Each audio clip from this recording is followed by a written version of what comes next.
இந்த வீடியோ முழுக்க முழுக்க வந்து பார்த்தீங்கன்னா, நீங்கள் ஒரு வீடு கட்டுறீங்க. நீங்கள் வீடு கட்டும்போது அந்த வீடு வந்து பார்த்தீங்கன்னா, ரொம்ப டிலே ஆகிட்டே போயிட்டே இருக்கும். அதுக்கான முக்கியமான காரணம் எந்த வேலை எப்போ செய்யணும் அப்படிங்கிறது தெரியாமல், அதுக்கேற்ற மாதிரி மெட்டீரியல் ஓட்டி கொடுக்காம, அதுக்கேற்ற மாதிரி வேலை செய்கிறவங்களே அரேஞ்ச் பண்ண முடியாமல் இருக்கிறதுக்கான காரணம் தான். அதனால தான் இந்த வீடியோவில் வந்து பார்த்தீங்கன்னா, எந்தெந்த வேலையை எப்பப்போ செய்யணும் அப்படிங்கிறதையே முழுக்க சொல்லியிருப்பேன்.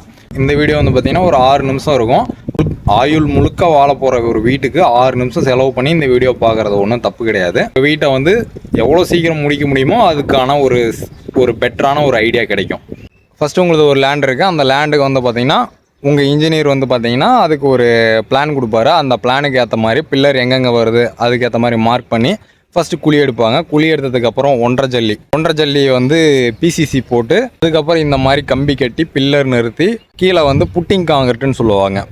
அந்த புட்டிங் காங்கிரட்டு முக்கால் ஜல்லி வச்சு புட்டிங் காங்கிரட்டு போடுவாங்க. இந்த லேண்டில் வந்து பார்த்திங்கன்னா ஏதாவது ஒரு பக்கம் டவுனாக இருக்கும். அந்த டவுனாக இருக்கிற பக்கத்தில் வந்து பார்த்திங்கன்னா பில்லரை வந்து மண் மட்டத்துக்கு கொண்டு வந்துட்டு நிறுத்திட்டு அதுக்கப்புறம் இங்கே கீழே வரி ஓட்டிருக்கு பார்த்தீங்களா, செங்கல் வரி, அதுக்கு கீழே பிசிசி போட்டிருக்கு, ஒன்றரை ஜல்லி போட்டு அதாவது ஒரே லெவலுக்கு எல்லா பில்லருக்கும் கனெக்ட் ஆகிற மாதிரி பிசிசி போட்டு அதுக்கு மேலே வந்து பார்த்திங்கன்னா ஒரு வரி குத்துக்கல்லில் ஓட்டிட்டு அதுக்கப்புறம் வந்து பார்த்திங்கன்னா பெல்ட் கட்டுவாங்க. ஒரு பில்டிங்கோட ஃபஸ்ட்டு பெல்ட்டு இது தான். பெல்ட்டுக்கு மேலே அடுத்து வந்து பார்த்திங்கன்னா செங்கல் வரி பேஸ் வந்து உங்களுக்கு எத்தனை அடி வேணுமோ அத்தனை அடிக்கு வந்து பார்த்திங்கன்னா செங்கல்ல வரி போட்டு பார்த்தீங்கன்னா பின்னாடி தெரிகிற மாதிரி பேஸ் வந்து உள்ளே வெளியே பூசிட்டாங்களா. பேஸ் வந்து ஃபஸ்ட்டு காய விடணும். காய விட்டதுக்கு அப்புறம் பேஸ்மெண்ட் லெவலுக்கு வந்து பார்த்திங்கன்னா மண்ணு கொட்டி மண்ணை வந்து தண்ணி விட்டு குத்தி விடுவாங்க. குத்தி விட்டதுக்கப்புறம் அந்த பேஸுக்கு கொட்டின மண் வந்து பார்த்திங்கன்னா ஒரு இன்ச்சோ 2 இன்ச்சோ இறங்கியிருக்கும். அந்த 1 இன்ச்சு 2 இன்ச்சு இறங்கின மட்டத்துக்கு வந்து பார்த்திங்கன்னா அந்த பேஸ்மெண்ட் லெவலுக்கு மறுபடியும் நாம் வந்து பிசிசி போடணும். ஒன்றரை ஜல்லி போட்டு அதுக்கப்புறம் செங்கல் வந்து லோடு கொண்டு வந்து அந்த ஒன்றரை ஜல்லி மேலே அடிக்கிட்டோம்னா செங்கல் வந்து வரி கட்டுறதுக்கு வந்து பார்த்திங்கன்னா ரொம்ப ஈஸியாக இருக்கும். அடுத்து வந்து பார்த்திங்கன்னா 3 அடி மட்டம் கட்டுவாங்க. அதுக்கப்புறம் வந்து பார்த்திங்கன்னா சில் காங்கிரட் போடுவாங்க. சில்லிருந்து 7 அடி மட்டம் கட்டுவாங்க. அதுக்கப்புறம் லிண்டல் அதாவது 7 அடி மட்டத்தில் வரக்கூடிய காங்கிரீட்டு உங்களுக்கு ஸ்லாபு ஜன்னல் அதெல்லாம் வந்து பார்த்திங்கன்னா இந்த 7 அடி மட்டத்தில் தான் வரும். 7 அடி மட்டம் அடித்து காங்கிரீட்டு போட்டதுக்கு அப்புறம் வந்து பார்த்திங்கன்னா மேலே வந்து ஒருத்தங்க வந்து பார்த்திங்கன்னா உள்ளே வந்து 10 அடியே வைப்பாங்க, ஒவ்வொருத்தங்க 11 அடி வைப்பாங்க. அதுக்கேற்ற மாதிரி மேலே வந்து பார்த்திங்கன்னா 3 அடி மட்டம் இல்லை 4 அடி மட்டம் கட்டிப்பாங்க. அதுக்கு மேலே இப்போது மேலே வந்து ரூஃப் மட்டும் வந்துடுச்சு வரி. அதுக்கப்புறம் வந்து பார்த்திங்கன்னா சென்ட்ரிங்காரங்க வந்து பார்த்திங்கன்னா முட்டடிச்சு கம்பி கட்டி கொடுத்துருவாங்க. அதுக்கப்புறம் வந்து பார்த்திங்கன்னா எலக்ட்ரிஷியன் வந்து ஒயரிங் வந்து அதாவது சுவிட்ச் பாக்ஸ் எங்கே வருது, ஜங்ஷன் பாயிண்ட் எங்கே வருது, ஃபேன் எங்கே வரணும் அப்படின்ட்டு அவங்க பைப்லைன் போட்டு கொடுக்கணும். அதுக்கப்புறம் காங்கிரீட் போடுவாங்க. காங்கிரீட் போட்டு 15 நாள் வந்து பார்த்திங்கன்னா க்யூரிங் டைமில் அதை விட்ருவாங்க. 15 நாள் கழித்து மேலே கைப்பிடி கட்டுவாங்க. இது வந்து மேல் மாடி போகிறதுனால இதே ப்ரொசீஜர் தான் மறுபடியும் மேலேயே போவோம். கைப்பிடி வந்து மேலே ஒரு 3 அடியோ 2 அடியோ கட்டுவாங்க.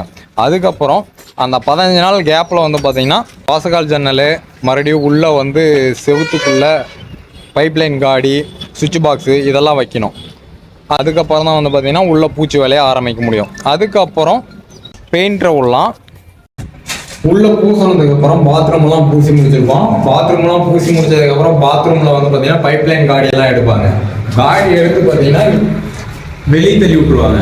இந்த மாதிரி வெளியே தள்ளி விட்டாங்கன்னா வெளியே பூசினதுக்கு அப்புறம் டேங்க்ல இருந்து நமக்கு பைப்லைன் வந்து இந்த இடத்துல கொண்டு வந்து கனெக்டிங் பண்ணி விட்டுருவாங்க. அப்போ நம்ம பூசி முடிச்சதுக்கு அப்புறம் நம்ம உடைக்கிற வேலை இருக்காது. வெளியே நம்ம பூசி முடிச்சதுக்கு அப்புறம் உடைச்சி பைப்லைன் காடியெல்லாம் போட்டு அதுக்கு தனியாக பேட்ச் ஒர்க் பண்ணுற வேலையெல்லாம் இருக்காது. மேலே தெரிகிற டேங்க் இருக்குது பார்த்தீங்களா, இது அவுட்ரு பூசினதுக்கு அப்புறம் வந்து பார்த்திங்கன்னா மேலே வந்து டேங்க்லேருந்து பைப்லைன் எடுத்து வந்து இந்த இடம் வந்து பாத்ரூமு இந்த இடத்துல பார்த்தீங்களா ஓட்ட தெரியுதா, அந்த இடத்துல பைப் வந்து வெளியே நீட்டியிருக்கும். அப்போது நமக்கு தேவையான பைப்லைனை வந்து பார்த்திங்கன்னா முன்னாடியே பூசுறதுக்கு முன்னாடியே நம்ம எடுத்து வச்சிடுறோம். நம்ம பூசும் போதே அந்த வேலையெல்லாம் முடிச்சிட்டோம்னா நம்ம பூசினதுக்கப்புறம் இந்த இடத்துல வந்து ஒரு டச் அப் பண்ண வேண்டிய ஒரு வேலை இருக்காது. அதுக்கப்புறம் வந்து பார்த்திங்கன்னா பெயிண்டருங்கெல்லாம் வந்து பார்த்திங்கன்னா பட்டி பார்த்து ப்ரைமர் போட்டு விட்டாங்கன்னா அது ஒரு வேலை முடிஞ்சிடும். இந்த பில்டிங்கில் வந்து பார்த்தீங்கன்னா கைக்கு எட்டுறதுக்கு மேலே வந்து ஃபினிஷிங் பண்ணிட்டாங்க. கைக்கு எட்டுறதுக்கு கீழே கைக்கு எட்டுற தூரம் வரைக்கும் ஃபினிஷிங் பண்ணலை. ஏன்னா கீழே டைல்ஸ் சுட்டும் போது வந்து பார்த்தீங்கன்னா கீழ் சைடு வந்து பார்த்தீங்கன்னா கலவாகும். அப்போ அந்த இடத்த வந்து கடைசியாக ஃபினிஷிங் பண்ணலான்ட்டு இந்த இடத்த அப்படியே ட்ராப் பண்ணி வச்சுருக்காங்க.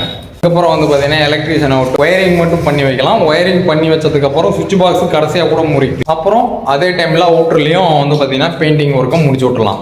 இப்போ டைல்ஸ் ஒட்டுற வேலையும் முடிஞ்சு, பெயிண்டர் வேலையும் முடிஞ்சு, அதுக்கப்புறம் வந்து பார்த்தீங்கன்னா ஒயரிங் வந்து பார்த்தீங்கன்னா ஆல்ரெடி வந்து பார்த்தீங்கன்னா சுவிட்ச் பாக்ஸ் பாயிண்ட்லாம் வந்து பார்த்தீங்கன்னா ஒயர் இழுத்து வச்சுருப்போம். அந்த பாயிண்டில் வந்து நம்ம சுவிட்ச் பாக்ஸை மட்டும் ஃபிட் பண்ணுற மாதிரி இருக்கும். அதையும் நம்ம ஃபிட் பண்ணி முடிச்சிடலாம். இவங்க வந்து பார்த்தீங்கன்னா ஜன்னல் வந்து லேட்டாக கொடுத்துட்டாங்க, அதனால் உள்ள வேலை எல்லாத்தையுமே முடிச்சிட்டோம். இதுக்கு தான் இந்த பதிவு முக்கியமாக. இந்த மாதிரி எந்த ஒரு வேலையும் அப்படியே ஸ்டாப் பண்ணிங்கன்னா அப்படியே உங்கள் பில்டிங் ஸ்டாப் ஆகிட்டு தான் இருக்கும். அப்புறம் கொத்தனார் வேலை செய்கிறதால யாரும் வந்து வேலை செஞ்சு தர மாட்டேங்கிறாங்க அப்படின்னு வந்து ஒரு குறை சொல்லுவீங்க.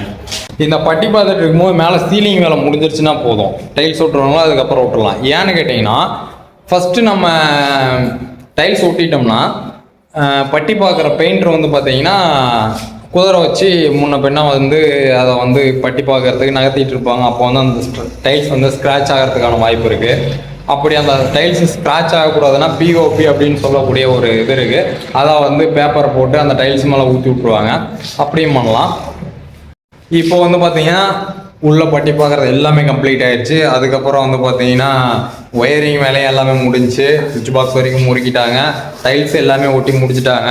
இந்த டைமில் வந்து பார்த்தீங்கன்னா ஜன்னல் வந்து கண்ணாடி போட ஆரம்பிச்சிடலாம், தட்டி போட ஆரம்பிச்சிடலாம். ஜன்னல் தட்டி போட்ட உடனே, ஏன்னா ஜன்னல் தட்டி போட்டோம்னா தான் அதுக்கப்புறம் மறுபடியும் பெயிண்டருக்கு வேலை இருக்குது. மறுபடியும் பெயிண்டர் வந்து பார்த்தீங்கன்னா ஜன்னலுக்கு வந்து பாலிஷ் போடுவாங்க. ஜன்னலுக்கு கதவுக்கு எல்லாம் வந்து பார்த்தீங்கன்னா பாலிஷ் போடுவாங்க. அப்புறம்லாம் வந்து பார்த்தீங்கன்னா உங்கள் வீடு வந்து பர்ஃபெக்டாக முடிஞ்சு அப்படின்னு வச்சுக்கோங்க. அதுக்கப்புறம் என்னென்னா நீங்கள் பால் காசறது தான். அதுக்கப்புறம் வந்து பார்த்தீங்கன்னா இன்டீரியர்லாம் அது உங்களோட விருப்பம்.